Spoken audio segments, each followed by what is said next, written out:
Hey, good evening and welcome to the webinar. We're going to start by talking about the training modality that we're focusing on this month in January.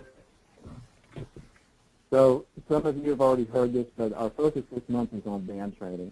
And what is band training? Well, band training is a form of training that utilizes resistance bands instead of free weights or other equipment. Now, you can still use some free weights or other equipment, but band training by itself is just using resistance bands and no other forms of equipment. But unlike free weights, resistance bands actually they provide the exercises with constant tension on the muscles. So, and that's not really possible with free weights. And what we're actually referring to is because you're applying that constant tension, when you're doing the concentric movement, which is where you're actually contracting the muscle, you've actually got three different parts of the exercise with the concentric, the isometric, and the eccentric, which is where you're elongating the muscle fibers. But why band training is so unique is because you're constantly putting the tension on that muscle. So when you're going through all three parts of the exercise, you're going to get a more efficient workout. It focuses on a full range of motion, and you're having to activate all the intrinsic stabilization muscles. And you're not just isolating specific muscle groups. So, for example, when you're doing a curl or extension, you're not just isolating your biceps or your triceps, but you're isolating all of the intrinsic muscles in your shoulder, the upper body, and then even into the upper and lower arm. So band training is one of the most efficient ways to create that constant resistance and tension on the skeletal muscles. And resistance bands will help increase your strength and flexibility and stimulate muscle growth faster than just using weight. And the reason that's important is because with using resistance bands, you can actually elongate the muscle tissue. You can actually stretch out your muscles to the right tension relationship, tension lengthen relationship. And that's important because if you can increase your flexibility, you're going to be able to get more strength and more power. The best analogy I can think of is if you take a rubber band and you pull that rubber band back just a little bit, if there's not a lot of resistance, it's not going to go very far. But if you take that rubber band and you pull it back as far as it'll go, back to the point where there's the most resistance, and then you let it go, you're going to be able to get more power. It's going to go further. And that's one of the benefits of using resistance bands. Each month, what we want to do is we want to focus on a different fitness professional that has really separated themselves from and differentiated themselves from other personal trainers.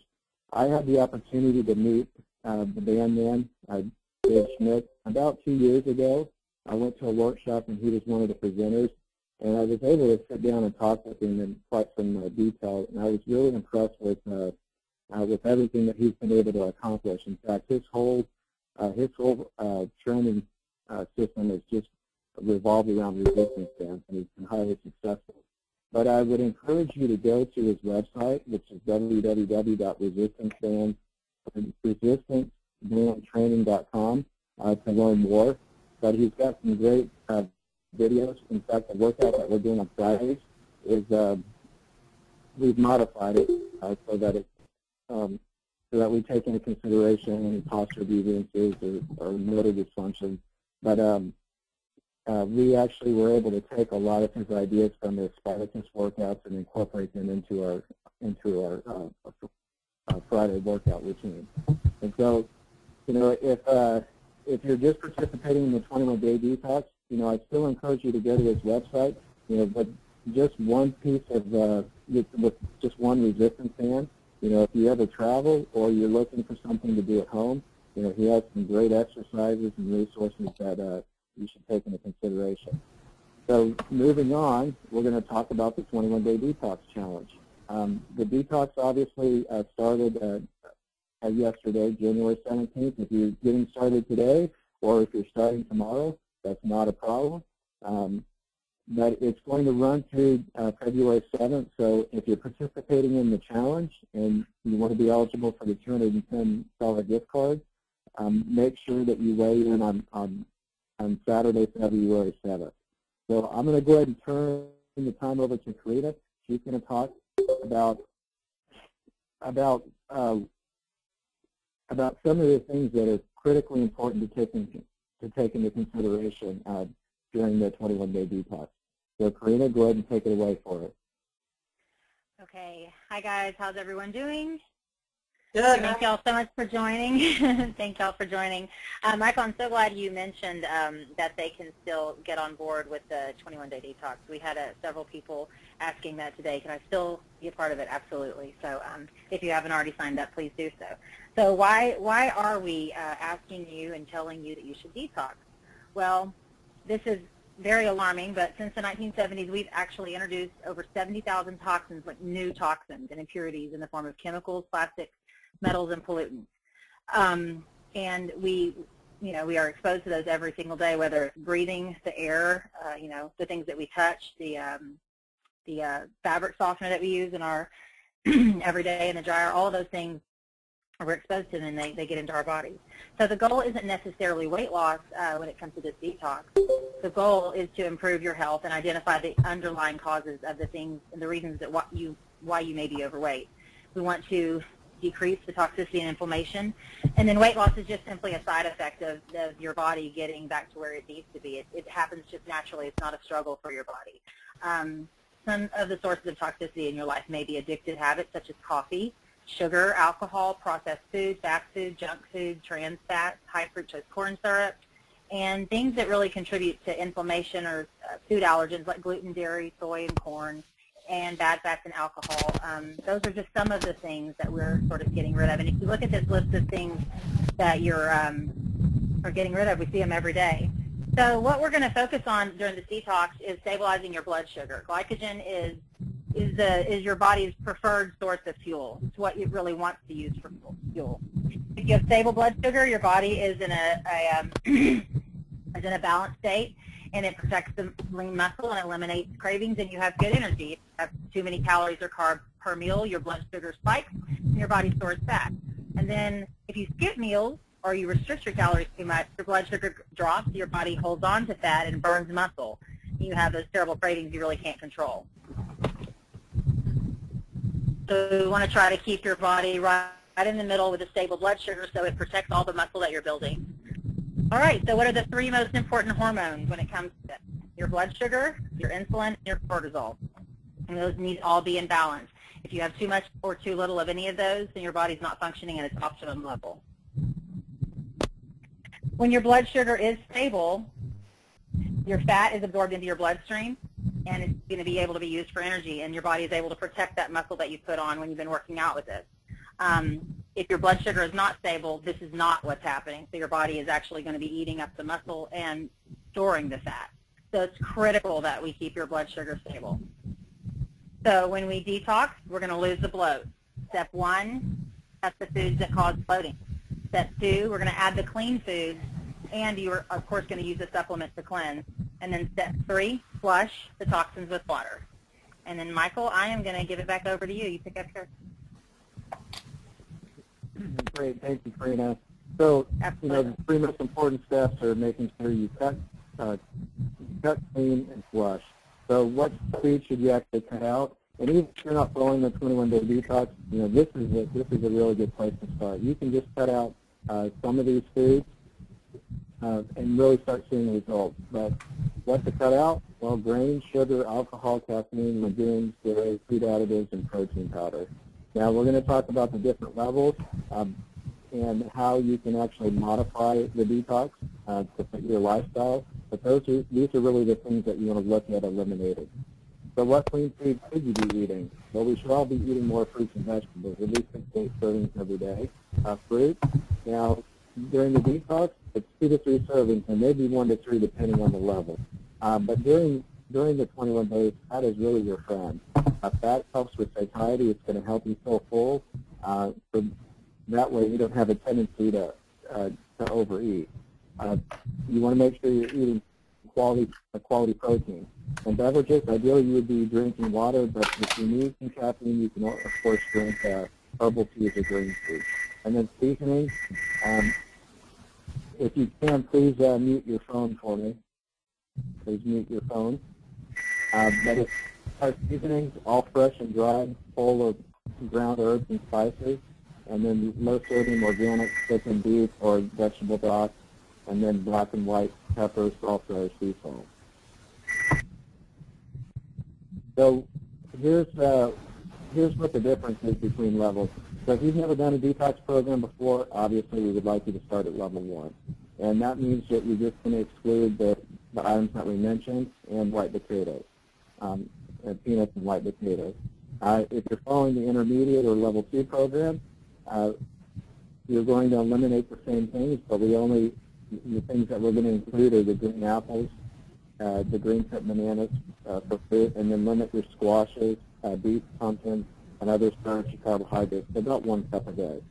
And then if you're following the advanced to the level 3 program, you're going to try to avoid everything from nuts and seeds, the nightshades like tomatoes, peppers, and eggplants, and the spices derived from seeds and peppers. And then you can include fruits with the exception of dried fruit or high sugar fruits such as watermelon, grapes, mango, or pineapple. Now, for example, with my detox program, I know that to some extent we all have a sugar addiction, but for me specifically, I find it best if I just limit myself to 1 serving of fruit every day. And there are several detox programs out there where you could actually just eliminate fruit just to make sure you're keeping your sugar content down. Now, I'm not going to recommend that for anybody on the call, but if you find yourself really wanting to overcome a sugar craving, that might be something that you might consider. So as far as water recommendations, most people are chronically dehydrated and don't even know it. Water affects all 101 systems in the human body. You want to make sure that you're drinking at least 2 to 4 cups of water first thing in the morning. And I'm going to be sending an email out tomorrow which talks about one of the simple things that you can do in order to really start the detox process, and that's just adding lemon to your water. And preferably you heat it up and drink the water with a squeeze of a half a lemon. Make sure you drink plenty of water before each meal and in between meals. Females should drink about 2 to 4 liters of water every day. Males should drink about 4 to 6 liters of water every day. So this gives you an idea of what the meal plan looks like for level 1 and level 2. Ideally, you're having about 3 to 4 meals a day. Now, if you're exercising every day or you're involved in high-intensity interval training, you may need to consume 4 to 5 meals, just depending on which level you're doing. But for example, you would do, the turkey breakfast, sausage and roasted green vegetable and a side of fruit, a shepherd's pie, and chicken soup with a spaghetti squash. Hopefully everybody at this point has actually received the recipe. The goal is for you just to try some foods that you normally don't consume. So level 3, so it's going to be a little bit more strict, and what we're looking at doing is limiting the complex carbohydrates and some of the other foods that may cause bloating or inflammation. So, for example, you do the turkey sausage and the roasted green vegetables and the side of fruit, the shepherd's pie, but then the chicken soup with spaghetti squash.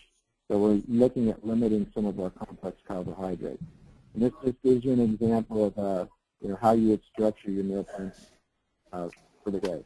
If you find it best, if you want something to follow and you don't want to have to think about it, we recommend that you follow the meal plan templates that we've designed for you. So as far as portion sizes, females should be consuming about 3 to 4 ounces of a lean protein. That's going to be about the palm of your hand. About 3 to 4 ounces of a carbohydrate, and that would be about the size of your fist. And then your fat is going to be about 1 to 2 teaspoons, which is going to be about the tip of your thumb. And then males, your serving sizes are going to be 1.5 to 2 palms, which is going to be about 5 upwards of 8 ounces of lean protein. Carbohydrate is going to be 2 fifths, or about 5 to 8 ounces. And then your fat is going to be 1 big thumb, which is going to be about 1 to 2 tablespoons of fat. So what to expect? Well, the first 7 days is always the hardest. A lot of people notice something such as headache or feeling like you have the flu or fatigue or constipation. So by day 8 to 14, you really should start to feel better. And then by day 15 to 21, you should really notice a difference in the energy levels. You should have more mental focus. You should be sleeping better. And really the symptoms should start to disappear at that point. So there's several lifestyle modifications, and that's really the whole point of this program. It's not to just follow a diet for 21 days. It's the first 3 letters spell die, and all diets fail. All diets are going to help you see immediate results, but really the goal is to make sure that you're making the appropriate lifestyle modification. So exercise, you want to make sure you continue to exercise. Really start journaling. If you're not feeling great, one of my favorite things to do is to take a detox step. You want to look at some of the environmental toxins that you might be that might be surrounding you. Look at some of the products that you're using. And make some adjustments there. Look to make sure that you're getting at least 7 to 9 hours of adequate sleep. Practice gratitude. I think that's so important, but just really starting off your day by,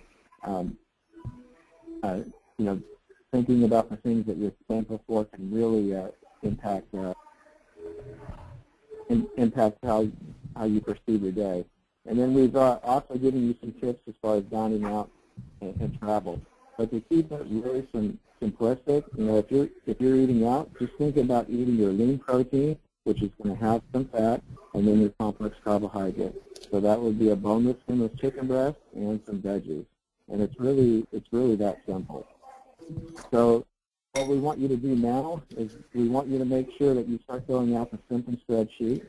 And then, once you get done with the program, you're going to either continue with the program, reintroduce these, and we obviously want to make sure that you maintain a healthy lifestyle. We'll talk about the reintroduction process later on, but what I want to talk about right now is the importance of supplementation. And we're really going to focus on this this week, especially in our personal training classes, but less than 1% of the population gets all the micronutrients they need. So we all should be supplementing. But what's really important to understand is not all supplements are created equally, and you want to make sure that you're getting what's called the bioavailability, and that's where the nutrients are actually getting absorbed at a cellular level. And you don't find that with the majority of the products out there. Majority of the products have anywhere between a 15, maybe upwards of a 25% absorption rate. So the supplements that we're recommending, now they are optional, but we do highly recommend them. If you are currently taking supplements, continue taking those. But if you aren't taking a multivitamin, we highly recommend you take a multivitamin. Look at taking an omega complex, fiber, if you don't think you're getting enough fiber, and a couple of supplements that can really help with cravings are going to be the 5-HTP and the L-glutamine. And then 2 other products that we would recommend, especially during the detox, are going to be the Core Cleanse and the Core ProBio. The Cleanse is a great product because 3 of the organs that we're really trying to detox are going to be the liver, the kidneys, and the gut. And the Cleanse product actually contains 3 different herbs which help clean out your liver, clean out your kidneys, and clean out your gut. And then the probiotic or a probiotic is important because as you're going through a detoxification process, you're going to be removing bad and healthy bacteria from your gut. And it's important to make sure that you're replenishing your large and small intestines with that healthy bacteria. This Core ProBio actually contains 10 different strains of healthy bacteria, which it is a great product. So what I want to do is just turn it over to you now and let you ask any questions that you have. But before I do that, I'm going to stop the recording. But please make sure you go to www.facebook.com/PGFit21Day Detox for support and further communication.